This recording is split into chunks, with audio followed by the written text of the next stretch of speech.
Hello and welcome to another episode of a podcast. Today I am joined by Yusuf, founder of Experts by Experience, and we're going to be talking about a topic which I think at least deserves a conversation, and that is the situation with refugees here in the UK. Yusuf, thanks for joining me on such short notice at night. Thanks for inviting me. I'm very happy to be here. So I think a good place to start to get the ball rolling is, could you talk a bit about your background and how you became interested in helping refugees here in the UK? Yeah, of course. I mean, my background, I would always start like my second half of my background starts when I came to the UK, actually, because it's completely like different story of what I did previously. So I came here in 2014 to do a study. I came here to do a PhD, a postgraduate study on international relations. So I was interested in asylum policies, migration policies, how governments create their own policies, and what are the role of international organizations to kind of influence these policies. So that was my interest area, and that comes from like my family as well. My family was also a migrant from Yugoslavia to Turkey. So that's why I was always interested about like, how do you manage, how do you govern, a migration, what are their rights, their entitlements. So that was kind of me coming here and, doing some research about asylum policy. But in the middle of my studies, I ended up becoming an asylum seeker. So things happened in my country. I found out that I can't go back because my colleagues were ill-treated and they were persecuted. So I was in the same situation. So that's obviously a very different story than to many of the refugees. When you say refugee, they will, most of them have to go, flee their country and go to very dangerous journeys. But I was lucky because I was already here. And then I learned that, okay, no, I can't go back at the moment. So I didn't take that dangerous journey. So that was a different story. But still, it's a very difficult journey to navigate, to become a new person. Actually, you become a new person. You change your career. You have a label on you. You're an asylum seeker or a refugee. So it kind of changes everything. But it was ironic enough that I was doing the research on asylum policy, and then I become an asylum seeker. So I feel like I'm a participant in my research to some extent, but I found out that actually is so different than really studying it, because going through the system, navigating that, explaining times and times about like why you can't go back home, is quite obviously difficult and make you really like takes all the confidence from you, and you, as I said, you're becoming a new person. So that's what happened really, like when I applied for asylum during my studies, and then I get my refugee status in 2 years. So in 2018, when I finished my studies, I also get my refugee status. And at that point I decided, okay, what's next? And that was, I need to start a new career. I started working in a charity on a participation project, so helping other refugees to engage with projects and do some activity, advocacy, or community activities. And since then, I've been doing the same projects, actually, all working with migrants and refugees, encouraging them and empowering them and training and giving them opportunities to actually engage, shape the conversations that they are actually being exposed to, the debates about migration and all the other debates on refugees. Awesome. How was your experience going through the UK asylum seeker system? Well, I mean, in the beginning, it's a bit of a maze. Like, you don't know anything about it. That's for sure. It's so complicated, and you don't know. You can't know. And I can understand this from a researcher point of as well, because many countries, they develop their immigration policies with a hidden agenda. Which is like often they don't want foreigners to come to their countries. So that's for sure. Like, we can't ignore the fact that many countries do that, and in the literature, actually, in migration studies literature, there is a gap hypothesis. So it says that you actually kind of create your policies, but there is always a gap between the policy that you created and the actual impact on the ground. So, for example, in the UK, there was a policy about reducing the number of refugees. It didn't happen because the way that the policies are shaped and done are actually kind of always putting a deterrent effect to people so that they don't come. That's why today we are talking about Rwanda system, Rwanda plan. So, there is no point of sending people to an African country. They're coming here to seek safety and you're sending them to Africa. The only reason is deterrence. So there is no it doesn't make any sense. Why would you send people to another country if they come here to seek asylum? So that's the reason, it's all unknown and there's a lot of deterrence in that. But for me, because I was studying this, I was a bit more comfortable because I knew most of the things. I could read and understand the policy documents as well. So many people don't know about that. But yeah, so that's the situation. So you go to asylum, you go to Home Office and make an appointment. You explain, why you are here. So that's the first interview, which is a very small interview. It's just like a talk about why you are here with your documents. And then you wait for a substantive interview, which is the long interview where you need to explain every detail about why you can't go back to your home country. So after these 2 interviews, you just wait. And then if they believe your story, then they will grant you the refugee status. But most of the time, it's not the case. So they refuse you, and then you have a right to appeal that.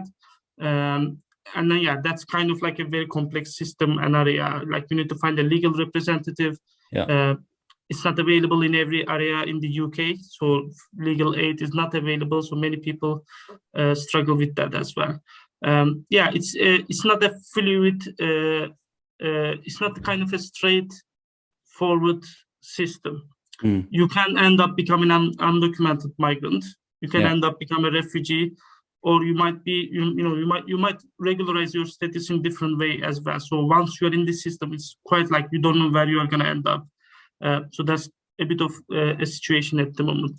But for me, it was a bit straightforward, really, because applied asylum, 2 years, got refugee status. Because my situation was a bit known by the Home Office. I think they just believed my story. What would you say are the main barriers in that process? It's a good question. There are so many barriers. But I think the main barrier is actually you are given information about the fact that you are not welcome with all the things. So the first meeting, as I mentioned, you will be given a letter that says that you are liable to be detained. Many people just look at the detained part, because they don't want to be detained. Why would you be detained? This is your right to seek asylum, right? This is a law. There is a law, international law, and you can seek asylum and you can actually kind of get protection in another country. But it says that you are liable to be detained. So that just letter explains to you that, how hostile it is. You can actually be detained anytime in your asylum system. Or at the moment we think about, you can be deported to Rwanda. So these are the kind of things that you need to be, you are asked to report the immigration officers regularly. So those are the things that you always kind of need to do. And these are all required. And if you miss one of the appointments, then, you might be in trouble. You might be detained at the next appointment, or you might, people can come and, take you. So it's like that period is you just wait, you can't do anything else, and then you just follow the orders. So that's the kind of process. These are the kind of the most, I think, main barriers, but there are some other barriers like, you don't get to choose where you want to live in the UK. If you need an accommodation, they will provide you, but they will ask you to go that location, and then if they see that, okay, there is a problem with that area, they will move you to another. So I know a lot of people, they move like 3-4 places in the UK, and each time they are moving, they are being uprooted from their local connections, and they need to start over, make connections in that new local area. These are all mandatory removals, by the way. It's not like, you don't get to choose. Or can I go to Brighton? Sunny there. I heard it's good. No, it's not. It's not the case. Obviously, you're just being sent to places. The other main barrier is as well, you don't have right to work during this process. Yeah. So you can volunteer, but as I said, through this removal process and so many other things, people also don't get like meaningful voluntary opportunities as well. And you're given really like £5 per week, per day, sorry, Yeah. to look after yourself. So like, it's really forced destitution. You're not homeless, but you have some shelter they're providing you, but it's kind of like you're destitute simply if you don't have money to look after yourself. I want to dig into that point a bit more. Why do you think there's so much hostility towards refugees escaping war, pursuing a better life, wanting to start over again? Well, I think it's about really our society's problem, about really kind of the others. I would say, like, we always think about us and the others. So it's a bit difficult to explain this, but really, like, every country, every nation, they have some identity, and their identity comes from some shared understanding of values, shared understanding of, it can be, the language, it can be a culture.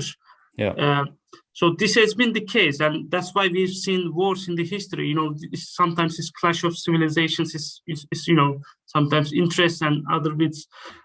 So I believe, like, many countries, inherently they're biased. They have discriminatory policies, just because of this othering, because you are from the other nation, right? Because you don't look like us, because you don't speak like us.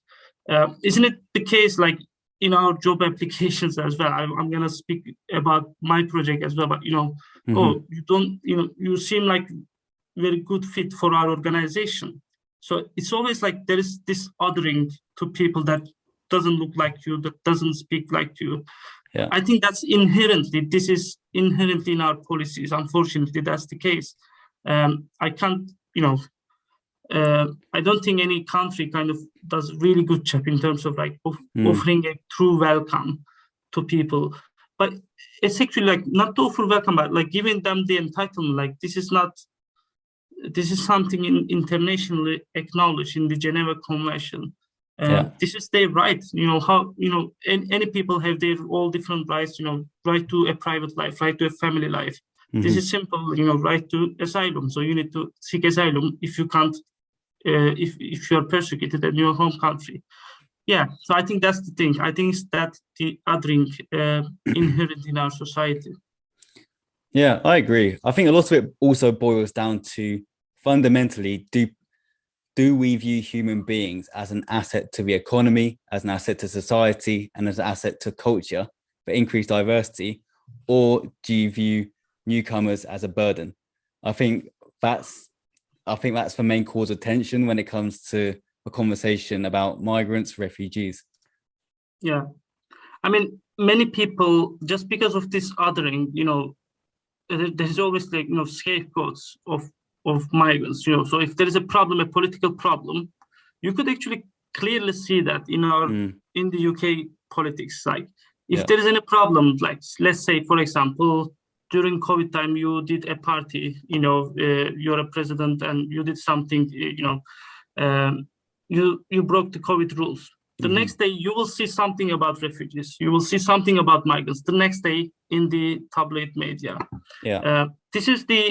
This has been the case. Like, it's always like there is some othering. Like, okay, that's okay, we did wrong, but what about the migrants? When there's a problem, it's just about like really changing perceptions of the public to something else, so that people are focusing on something else. That's the bit, I think, really. Yeah. Do you think politicians act opportunistically to blame a complex situation to refugees and try and pin it down to make something that seems complex very simple? I think, for me anyway, that's what seems like the case is. No, I mean, that is definitely what I received, what I saw in Brexit, for example. I'm a Turkish national, so Yeah. we've seen advertisements saying that, if we stay in the European Union, Turkish nationals will come and they will pour here. Um, Look at the facts. So Turkey is not in the EU. They are trying to become a member in the EU for years, but it's not in the EU as well. But we've seen this kind of messages on the billboard saying that, Turkish people will come here. And the second fact is actually there is an agreement made in 1960s. Turkish people are already coming here to start their business. So if you actually look at the facts, you already this is what you actually kind of offering people to do businesses here already. This is the case, but it's the political rhetoric is what they do actually kind of because it's a very easy message. It's a very easy argument anyway. Yeah. Look at what they did. They are unburdened for us. They are using the universal credit.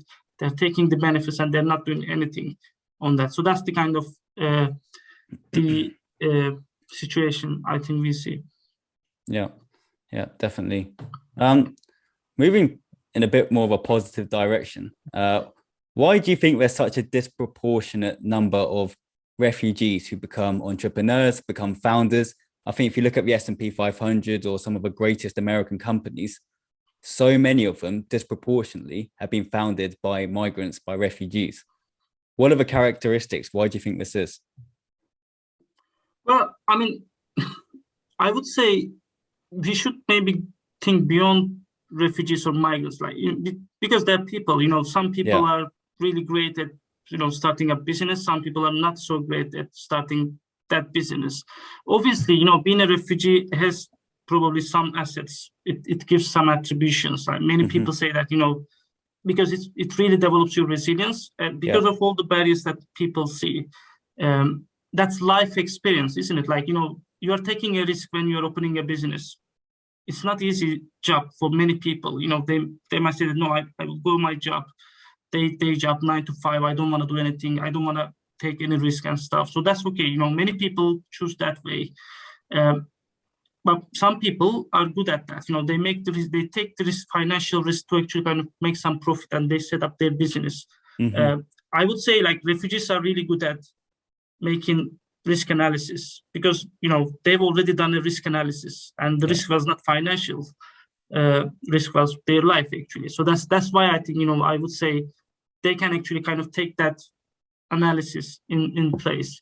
I've seen many also companies also refugees is good for their staff retention because they will stay longer in that role.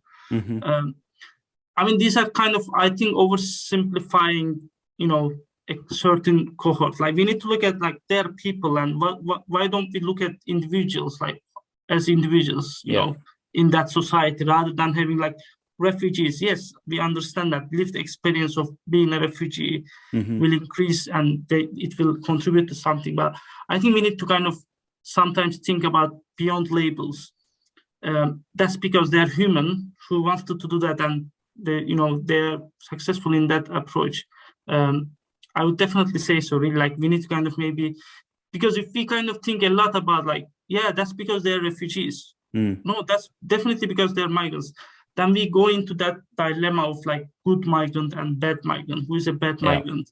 Right. Sitting in the home and benefit. And if you look at the facts, as I said, you will see that actually many refugees, they will start up and they will actually contribute to the economy. There are so many comprehensive research projects that shows that in the United States, in the UK as well. In the long term, you will see actually the benefit economically, but that's not the case that you are going to be given the refugee status to them, obviously, because they're entitled to it. It's not because of the economic arguments. Yeah. When I look at the UK and the relationship with migrants and the European Union, the UK grew so much in the last 20 years, and migrants were such a significant factor in that as well. Why do you think the British electorate, why do you think the public decided that migrants were the issue? I don't know. Like if you go back a bit, not like 25 years, but maybe 50 years, like there was a huge war, Second World War, in this continent, right, in Europe. So what happened just after that was actually, there was a lot of lack of, workers. Yeah. What happened was actually like countries were actually racing to get migrants. There were programs, there were visa schemes open just to get foreign workers to do some work in that country, to rebuild that country, right? That is the reason I mentioned, there is actually an agreement in 1960s. Some Turkish people can come and actually start their businesses. This is an agreement. It's actually kind of withdrawn in the last, I think, 2 years ago. But that was the case. Like for 40 years, there was a scheme that, foreigners can come and actually start business, develop the economy. So 60s, 70s, this was all the policy in the Europe. So we wouldn't actually kind of see probably a lot about, this dilemma because, they come and help build the country. Then it started with 80s and 90s, I think, in the last 10, 20 years. Then you will see that actually, many countries shifted their approach to migrants. But again, like today, if you don't have migrants, I think this country will struggle a lot. Like we've seen so many care workers, so many, fruit pickers. That's the kind of still the agenda in the organization in the UK.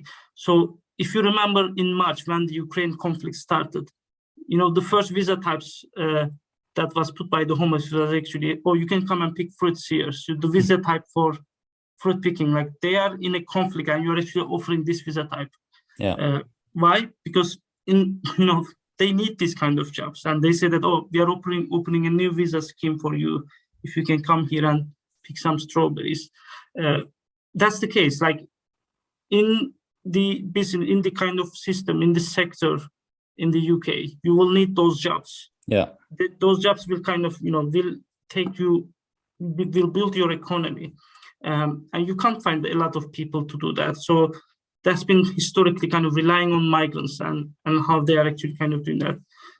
It's actually a shame, really. Like we know many migrants who is also doing a lot of skillful jobs as well.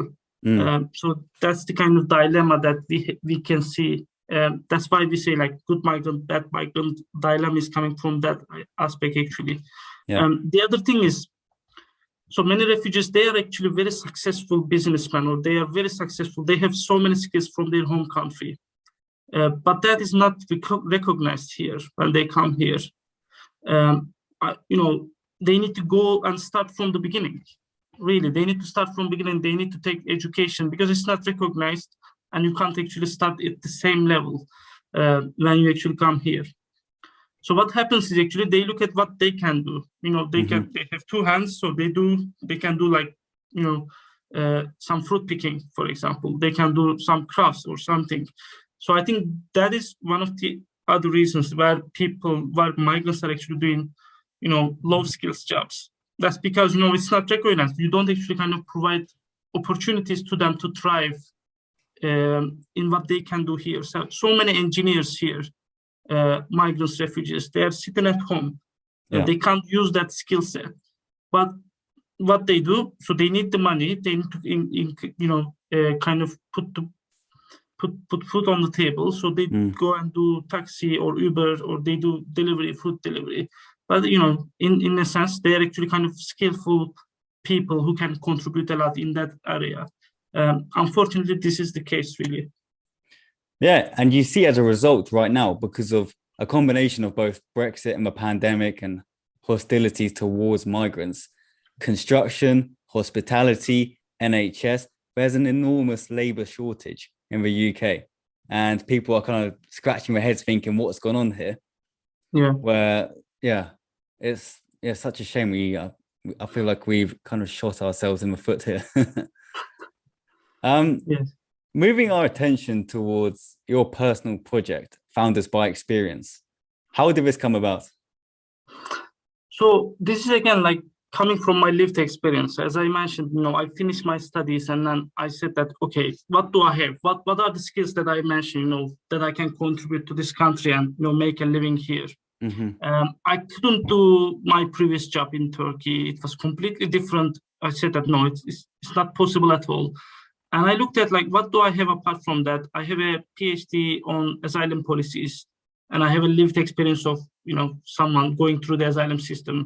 I said that, I should actually, the experiences and the attributes that I have is actually leads me to work in the charity sector. So I can work in the charities. I can help other migrants and refugees to thrive and, to go through this very difficult process as easy as possible. Yeah. So that's why I started my job as a participation officer. But I realized that while I work in charities, so there are so many people who are, again, really amazing individuals as refugees.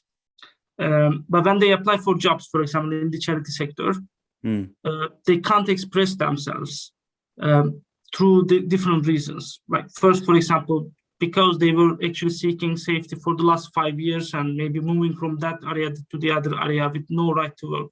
They have a CV gap already. Yeah. Or because, they don't know about the employment system here.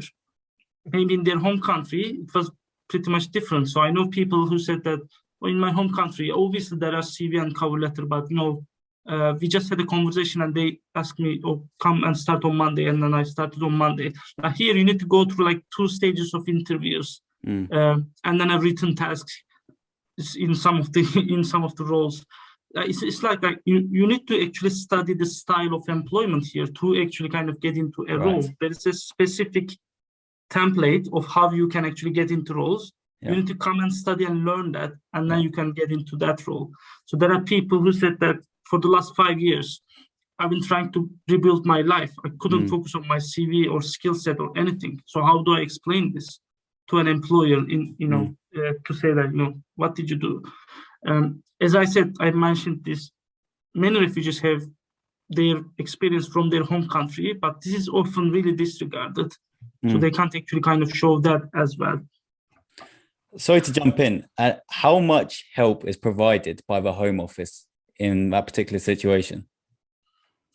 Well, the only thing I know is Home Office has a volunteering policy, and it says they're encouraging volunteering opportunities.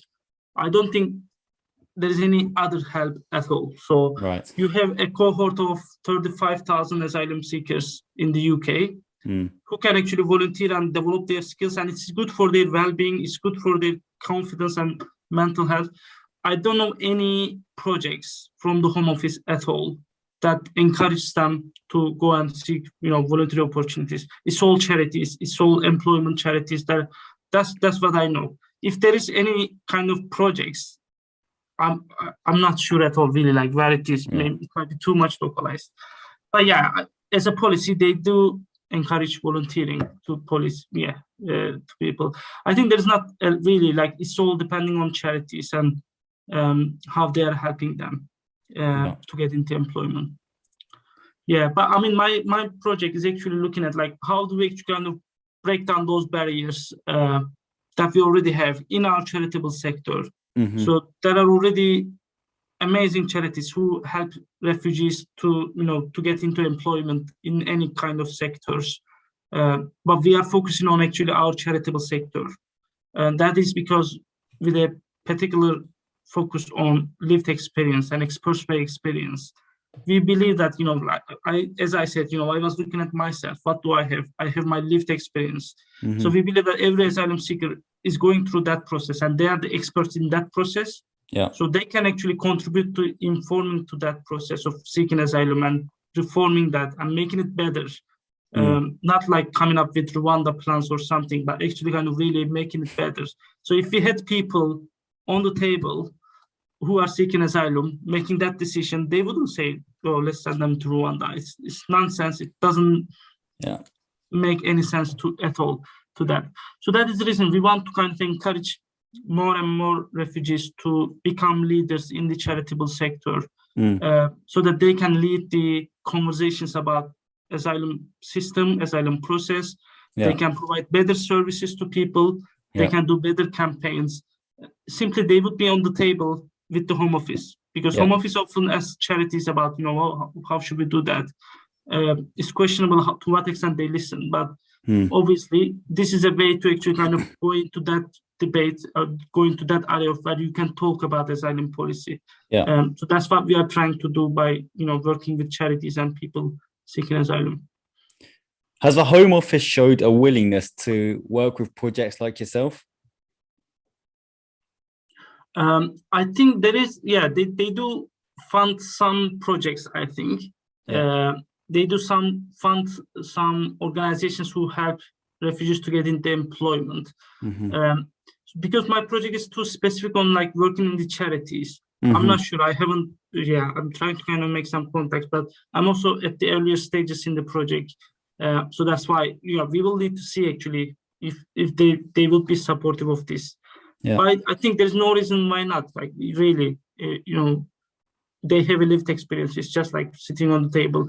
I think we need to also kind of encourage a co-production approach within the Home Office as well. Mm-hmm. So still, if you think about how Home Office will actually consider asylum seekers as customers, so they have a customer.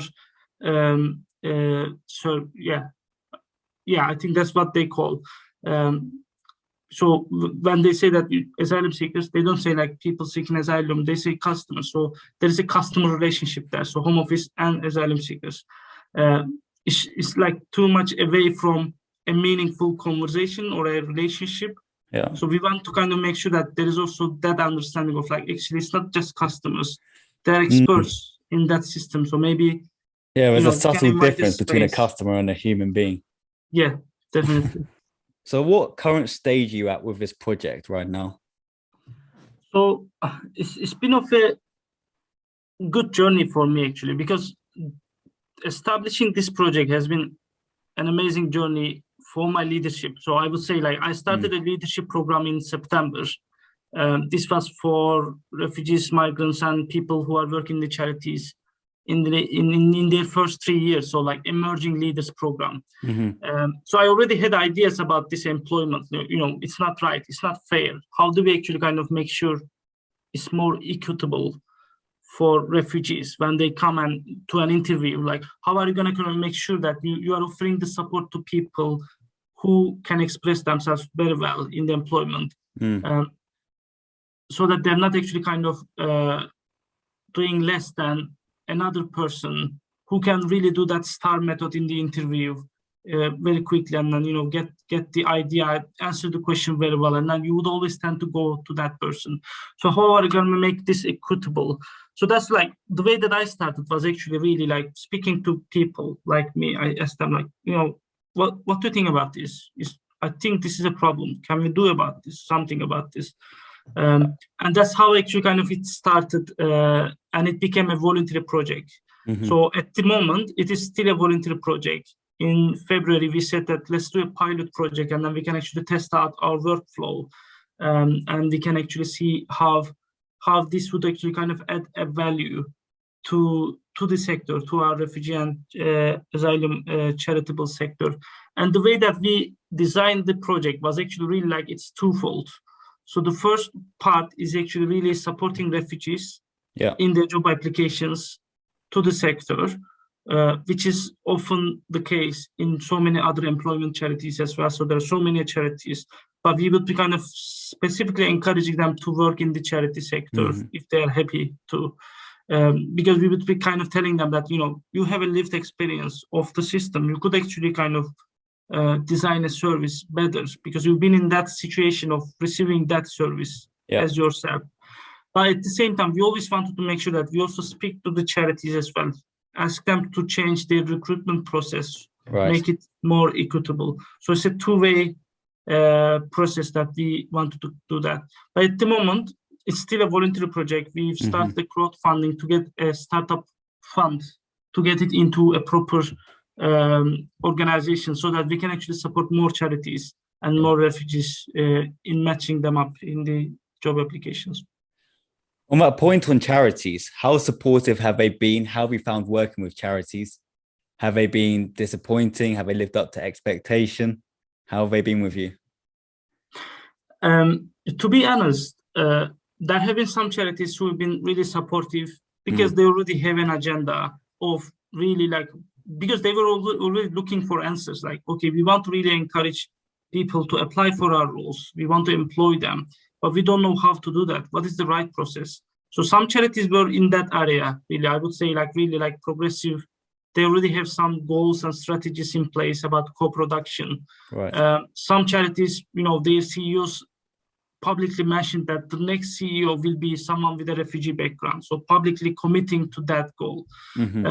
So the Entrepreneurial Refugee Network, who helped me a lot in my crowdfunding project, for example, they have a commitment to say that we want by 2025, our staff members will be 51% refugees. So like this is, some charities are really like progressive and thinking, yeah, this is the right thing to do. It shouldn't be us, it should be them to kind of lead this work. So they were amazingly supportive. They were really like, sign up and supporting the others. So there are some other charities, they believe like this is the right way to go, but they can't spend any time or capacity because they don't have capacity at all. They are really small charities, or there are problems about really kind of sustainability in the charity sector as well. So they are also like interested in learning more, but not committing much that they would actually kind of maybe take a step forward to changing the recruitment process. But that's okay. We really want to create this network of organizations and charities as a good practice model. This is good practice. If you're able to do that, it's useful. If you're not able to, like, let's see how we can help. We want to kind of really, celebrate the positive processes rather than naming and shaming charities. I haven't actually came across any other charity that says that, no, this is the wrong approach. We want to do it our way. No one said to me, but obviously we also didn't go to all the charities as well. I think there's a bit of a really good understanding that really like, if we're helping them, they need to be in that position as well. This is for refugee and migration sector, but it's actually, we are a bit late in the game. So if you look at the health sector, mental health organizations, they do have a lot of co-production. They always say like, it's not just patients. They need to also be leaders of peer leaders of the mental health services. If you look at the homelessness sector as well, there's lots of projects that have been, doing the same thing, really encouraging people experiencing homelessness to become leaders of the conversations.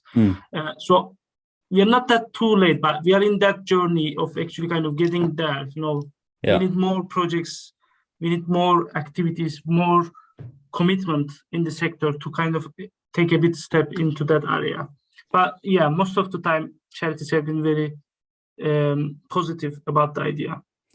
So do you think the attitudes are starting to change? Do you think we're at the beginning of a change in attitudes right now? I think there is a kind of change in attitudes in the last like 4 years or something. Like you would say 2017, 18, 19, the name co-production became more popular in the charities. You would see more co-production or meaningful engagement with people in organizational strategic plans. Before then, I don't think that was too much there really, but you see a lot of projects about experts by experience at the moment. So I think there have already been kind of like a shift in understanding.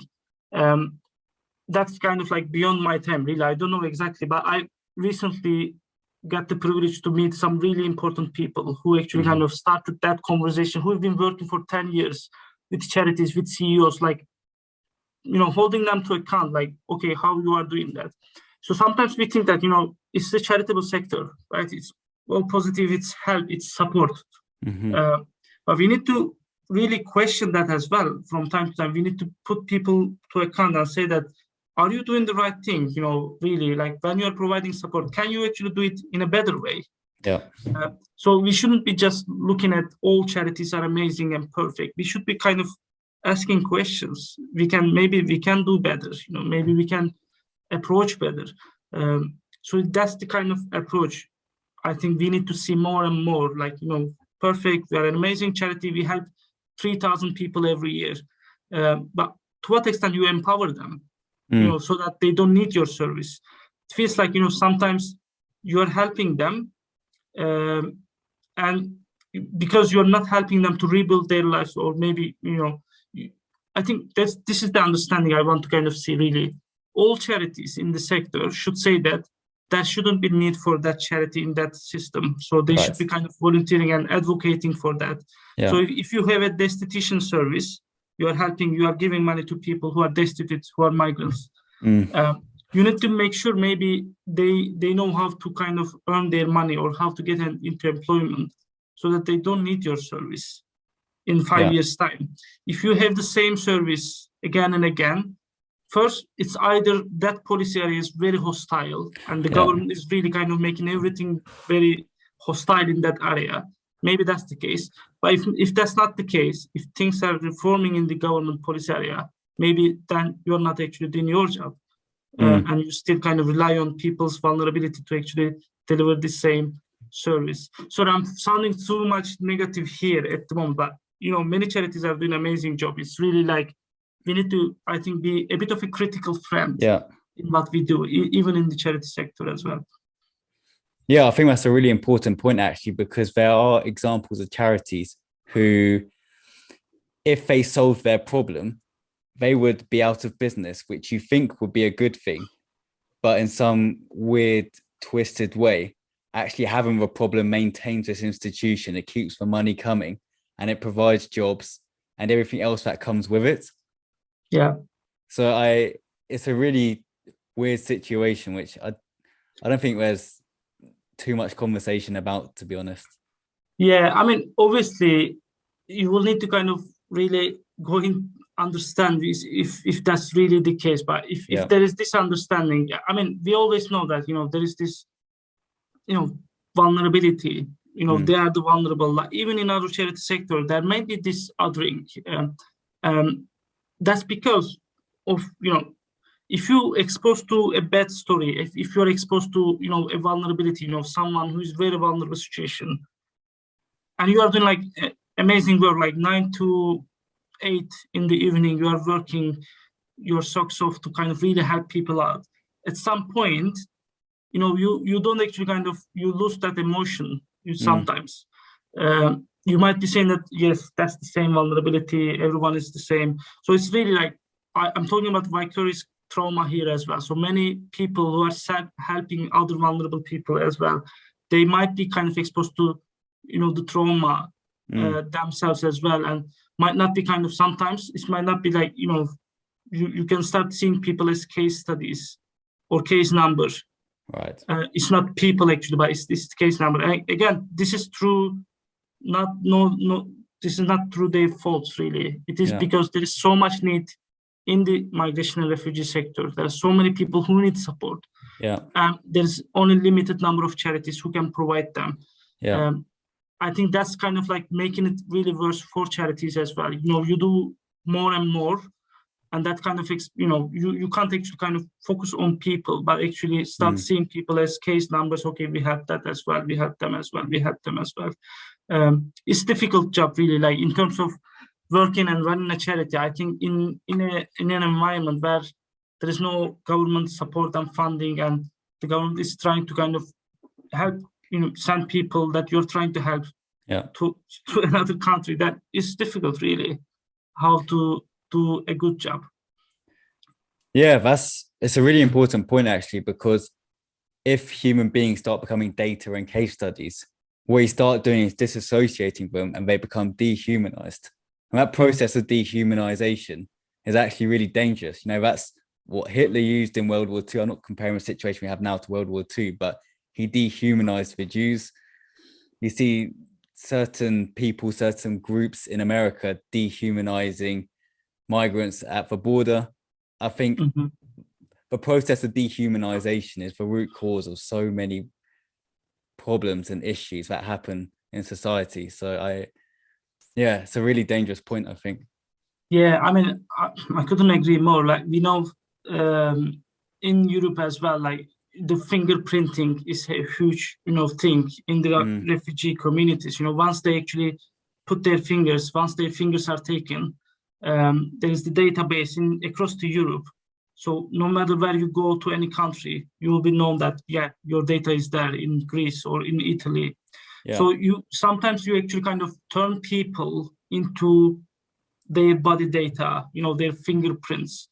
Yeah. So it's like, it's not their aspirations of where they need to go. It's not, maybe they have sister in Netherlands, they want to go there.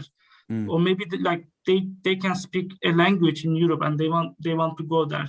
It's not their hopes, aspirations, and skill set and attributes or anything to the community. It is their fingerprints where they've been there, and that's that data. Obviously, this is in Europe, but it's no different in the UK. You have a case file. That's the case. Goes to Home Office and from places to places. Unfortunately, as I mentioned, that's the same for charities as well. You are a service user number. Yeah. You have a number and that's your number. But yeah, I mean, it is difficult to kind of put extra projects in charities to actually, sometimes see beyond the case number. So that's why these participation projects are in place. So that's why my rules were always have been like, okay, charities providing some service. My role was actually kind of going to those people who use the service and kind of engaging with them to come back and design that service again in a meaningful project. So my role has been like really kind of how do we bridge that gap of actually seeing people as numbers, and how do dehumanizing, how to kind of get rid of that dehumanizing approach, make sure that it's more meaningful and people are valued as people, not just the service that they needed from your charity. Yeah, I guess I think the issue here is Europe, there's such a fear of terrorism, of security, and a fear of refugees coming from the Middle East. How do you think that should be navigated in terms of refugees coming to Europe and being enabled to find jobs here, while also, I guess, governments looking after their security concerns? How do you navigate that relationship? Well, I mean, they're two different things. They say apples and bananas. So it's like, so one area is, international protection. That is, established by the Geneva Convention, 1951, for refugees and asylum seekers. And the other area is, security. So what is the kind of underlying this, the point here is actually you have one border, and then there are people coming in for different reasons to your borders. So that's why, like, I understand that, terrorists wouldn't use the borders. Like, if you're concerned about security concerns, you need to kind of make sure that your, I don't know, like cyber security as well, your ports and everything. There is already, like, if you think about the system of international travel, actually, it's just bonkers. Like, you go to an airport 2 hours before just to go through a huge, checks and things in your visa and your type and stuff, everything. Yeah. Why you just want to go to that country? Sometimes I feel like, how we come to this point, really. I want to travel to that country, which is not that far away, and within the technology, at this stage, I could go there. That's okay. But no, the barrier that you see, because you have an identity, because you're born into a country, that border is a huge barrier to you. That just shapes everything in our society, I think, really. I mean, I'm not saying that, no borders, we shouldn't have no borders. I understand, states have their interests, states have their identities. But that's just like, sometimes we just make it so worse for people and unbearable for people. And that is the reason why people are taking that dangerous journeys from Africa to Italy. That's why people are taking the journey from the Channel, because they're desperate, because of that system. If you don't have visa, you can't go there. But what do I do here? I would be put in a prison, ill-treated, persecuted. Maybe, I will be killed. There is a conflict in my country. What do I do? Like, you will need to go to another country to seek asylum. The way to do that is to go through a border. You just have to take that irregular route to go through the border. So states are thinking from their own perspective.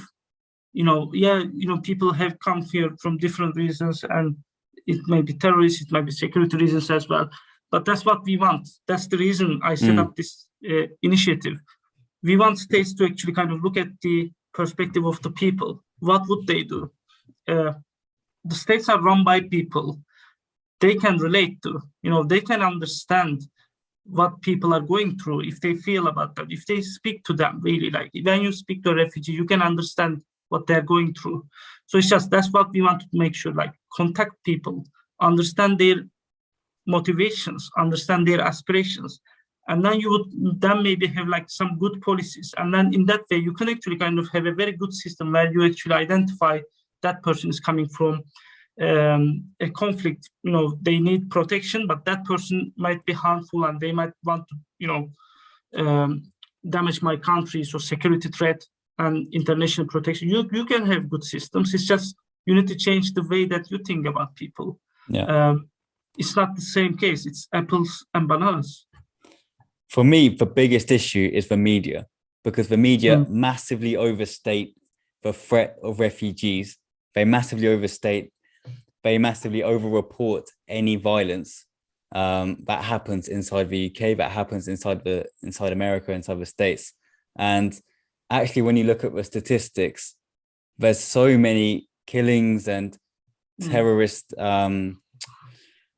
indoctrination that happens in prisons, that happens actually inside the countries. It's not refugees coming in, rather it's, terrorist issues that's internal. I think, it's the media have such a big role to play in this situation. I mean, it changes perception of communities very easily, because it's an easy argument, right? It's you don't need to provide facts. You provide something emotional, a conflict, a war. Everyone loves, different. Oh, what happened there is extraordinary things are like, the public will look at those things. So it's a very easy argument. I would say like it's easy journalism. It's just like, oh, have you seen that three boats have arrived again? And then, put a bit of like statistics from this year, and then that's a journal article for you. It's very easy, but it changes, it works. So that's the reason government is actually kind of like always, if there's any problem, the next day you will see something about migrants in the media, in the tabloid media. You will see that. It works through communities, unfortunately, because, we're not looking at, I think we're too lazy to think and look at the facts from time to time, because we're just scrolling down the social media and we see that, okay, that's interesting. I don't know, there may be other reasons. But it works, the media works, and that's kind of helping government as well a lot in that area. I mean, we need to shift people's minds as well. I mean, how to do that is so difficult. But I would say to the same thing again, contact hypothesis, a theory of change of contacting people, working with people. There are so many amazing projects where refugees are cooking some food with local people. And then you talk to them, then you actually understand it's not the case. The media is actually exaggerating so many things about them. That's the beauty of co-production, working with people, participation projects with communities. That's how we can change it. But it's a bit of a long way to go there, I think, because media is so powerful at this stage. Yeah, I agree. I'm conscious of your time. I'm just going to ask one last question before we wrap things up. Where would you like to see Experts by Experience in 5 years' time? Wow, that's a very good question. And I'm not going to start telling my business, what was the name? Unique selling points or something. I mean, in 5 years' time, I would really want to see that there is no need for this initiative in our sector. You want to put yourself out of business. Yeah, I mean, that's, we just need to have it. We just need to have an equitable approach in our employment system. We are the charities. We are supposed to be helping people, and we need to kind of encourage them and empower them more and more. I would say really like, we have obviously short-term, long-term, short, medium and long-term objectives. But I would say like, medium term, if really we can get up and do the tasks, the missions that we were up to do. In the middle term, we would like to be the initiative where actually charities come to if they want to hire refugees. We want to, because we are encouraging to and connecting and reaching out to more refugee communities, but at the same time more charitable sector, just to kind of bring that gap and provide the necessary support to both bodies, so that you can link them up. And then, you know, if they're happy, they would hire. If they're not, they wouldn't hire anyway. So we would like to kind of be the charity, like, okay, you know, there is this role we are creating. It's a service manager role. You know, the way that this service runs is actually best that this service is led by a refugee. Yeah. You know, we need to kind of have a refugee in that role. So why don't we go to Experts by Experience initiative, you know, put our job there and get the support from that. So that's the medium term. But hopefully, like, really, I don't know if 5 years is the medium or the long term, really. I can't see that far at the moment. But the long-term approach is actually like we come to a point where actually we have really equitable recruitment processes. So people don't need any extra support about CV or cover letter, maybe because there is no need for cover letter. Maybe there is a different innovative way of actually hiring people in our charities by looking at their attributions and skills and experience, or maybe they're already working with you on a voluntary basis and you kind of give them the opportunity to become staff members. Yeah, so it's a bit of a cloudy future at the moment. But I would say, yeah, we are hopeful. We want to kind of engage with charities. We just want to kind of start talking and then see how we can do together in this area. Awesome.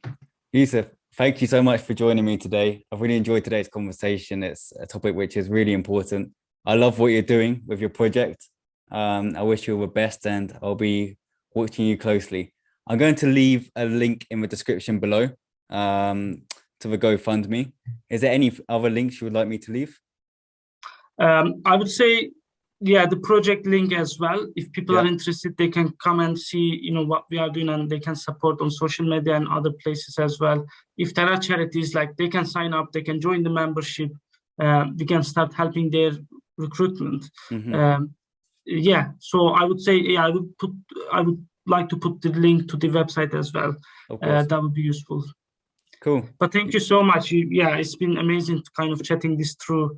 Really like good questions to delve into how we can make change in this first. So thanks for having me. No, thank you, Yusuf. Thank you so much. Thanks for coming on. Guys, if you liked today's episode, consider subscribing, and I'll see you next time.